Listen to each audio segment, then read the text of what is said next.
आज हम बात करेंगे उस उंगलीमाल के बारे में जिसने ये साबित किया कि विचार बदल के दुनिया बदली जा सकती है। बिंबिसार जो एक राजा था, उसने उंगलीमाल से बैर लिया। उंगलीमाल उसका वास्तविक नाम नहीं था, लेकिन जब उसने यह प्रतिज्ञा ली कि मैं 1000 लोगों को काट दूंगा, तभी से उसका नाम उंगलीमाल पड़ा। यह एक रोचक कथा है कि कहा जाता है कि 999 को मार दिया था उंगलीमाल ने।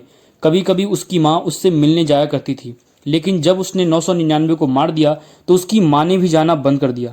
उसकी माँ को लगता था कहीं वह 1000 पुराने के लिए मुझे ना मार दे, इसलिए उसकी माँ ने भी जाना बंद कर दिया।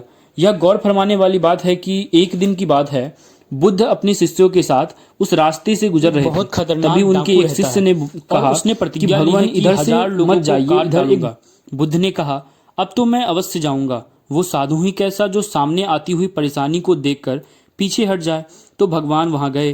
उंगलीमाल ने उसे रोका कि बुद्ध रुक जाओ। बुद्ध मुस्कुराए और बोले मैं तो कब से रुका हुआ हूं, अब तुम रुक जाओ। उंगलीमाल कहता है इसका क्या मतलब है? बुद्ध कहते हैं ठीक है, तुम मुझे मार देना, लेकिन पहले मैं एक बात मान लो। उसने कहा इस पेड़ की टहनी को काट कर दिखाओ। उसने अपनी तलवार निकाली और टहनी को झट से काट दिया। बुद्ध ने सोचा ये बात तो मान रहा है। फिर बुद्ध ने उससे कहा कि तू फिर इस टहनी को जोड़ कर दिखा। उंगलीमाल ने कहा तू सन्यासी पागल लगता है क्या? जो कट गया वो जुड़ा नहीं जा सकता। बुद्ध बोले मैं भी तो तुझे यही कह रहा हूं कि तूने इतने को काट दिया। काटना बहुत सरल है, लेकिन जोड़ना बहुत मुश्किल है। उंगलीमाल आंसुओं से भर गया। वो अपने गले में उंगलियों की माला बुद्ध के चरणों में डाल दिया और बुद्ध पलट गए। बुद्ध चल पड़े और उंगलीमाल उसके पीछे पीछे आने लगा। बुद्धम शरणम गच्छामि।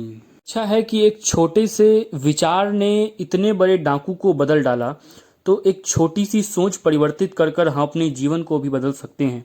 बुद्ध के ज्ञान के लिए और ज़्यादा समझने के लिए हमारे इस चैनल को सब्सक्राइब करें।